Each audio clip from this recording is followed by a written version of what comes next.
I think the following night,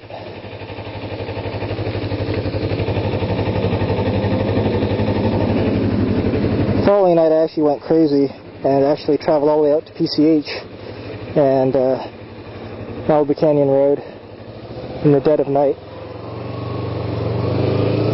But again, it's good to just travel with no traffic around when you're first starting. There's less to worry about.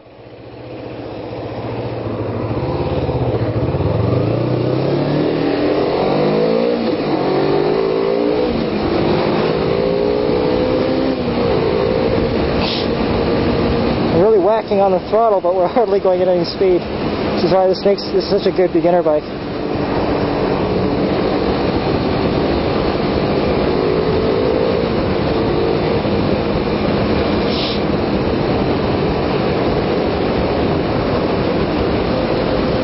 And also on the third day, after I'd gone like 80 miles, I decided I'd try the Freeway. And you have to understand, up to this point, I was only acclimatized to maybe like 45, 50 miles an hour at most. And now here I am trying to keep up with LA traffic on the freeway, even at night, where people actually drive a bit faster, so they're going at like 80 miles an hour. And so I'm jumping from 50 to 80, which is a pretty scary experience. Now I'm actually reluctant to ride on the freeway just because of the fact that this bike burns so much oil when I travel at freeway speeds. I keep having to add oil to the bike.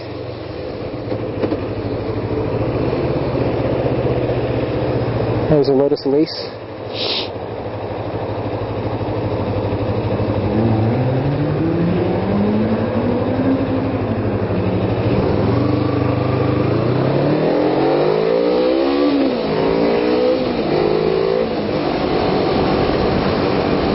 So I wouldn't recommend going on the freeway for like the first month, to be honest.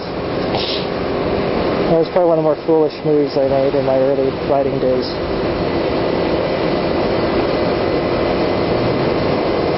Oh, it actually isn't too hot right now. I've got the vents all open on my jacket and my pants.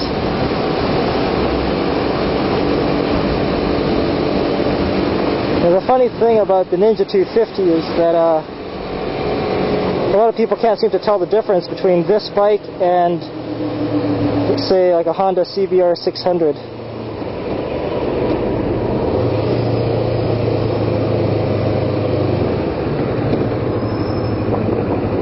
My roommate said, "What's the big deal? What's the difference between that silver bike and this yellow bike?" And I said, "What do you mean, what's the difference? It's obvious. Silver bike is cooler." I was like, "There's no difference. Your silver bike looks fatty." I said, "Whatever." Yeah, I said, "You can't really tell the difference between the two?" And he says, "No, not really. They both look like, you know, the cross-tracker kind of bike." And I'm looking at the yellow Ninja thinking, this thing is obviously from the 80s, dude. How can you not tell the difference? But it's pretty funny. People can't seem to tell the difference. They see the Ninja and they think it's a cross-tracker. Right now I'm dressed in my completely unassuming non-poser outfit. I mean, this is a basic commuter suit, not race leathers, not on a freaking 600 Super Sport. I'm just chilling out. But people still think it's a cross rocket, which I think is pretty funny.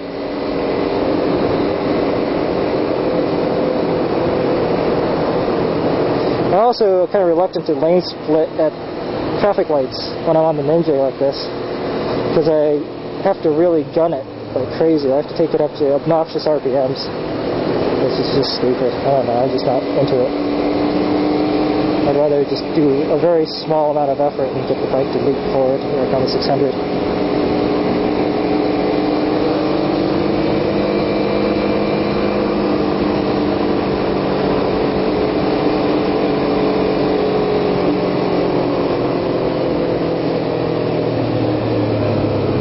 Last time I tried to do a 0 to 60, I was trying to do a 0 to 60 uphill video because a subscriber long ago had asked to see if I could actually do a demo of how long it takes to accelerate from 0 to 60 going uphill, and I I tried to do it.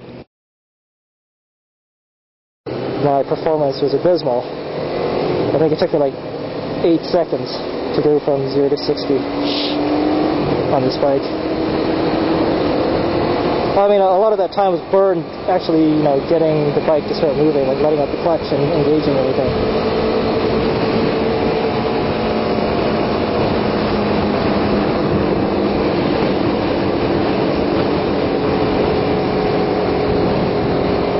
On the CBR, they do it in about maybe 4 seconds, 4.5. That's really without even trying to accelerate hard.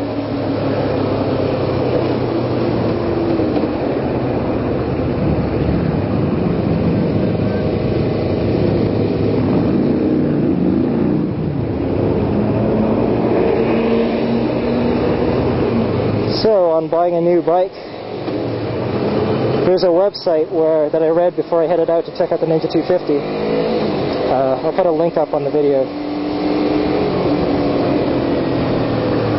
And this checklist covers just about everything you possibly would have to check. And I really didn't do much checking. I just sort of kind of went on blind faith that this guy was legit. It just seemed like some student who rides his bike, said he had his buddy change the oil once a couple months ago. You know, I looked at the tire wear, and I don't know anything about motorcycles, you know, so I just read that website, kept a few major points in my head.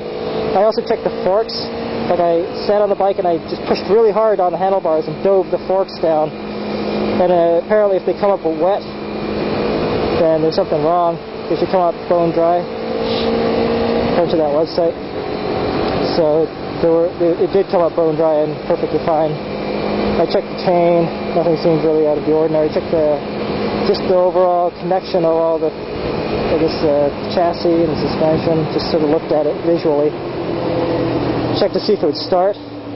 That's another thing. Some people, you might want to ask the person who you're buying the bike from to tell you, you know, or to show you a cold start of the bike rather than have it just running. You don't want a bike that won't start from a cold situation. The best thing to do, of course, is take someone along who knows motorcycles, like an actual motorcycle mechanic, or have them take it to a mechanic and have it checked out and get a report. I've never actually done that. It seems like a bit of a hassle. But from now on, you know, I'm always going to buy used. Never bought a new motorcycle. There's no reason to here. If you just watch the motorbike listings on Craigslist, you're going to find like 100 listings every day of all kinds: Harleys, Hondas, Yamaha, you know, R6s, R1s, CBRs. Ninja 250 is always up. Someone's always selling a Ninja 250 here in SoCal. Ninja 500s. I don't see very many Aprilia or BMWs. I've never seen a K1200S up for sale.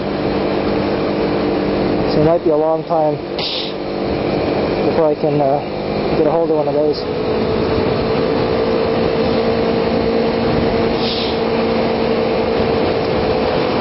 So where am I headed? I don't know. I think I might go to...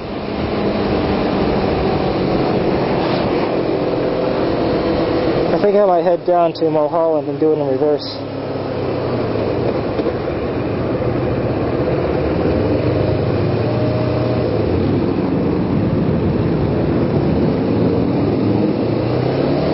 The Harley's up there.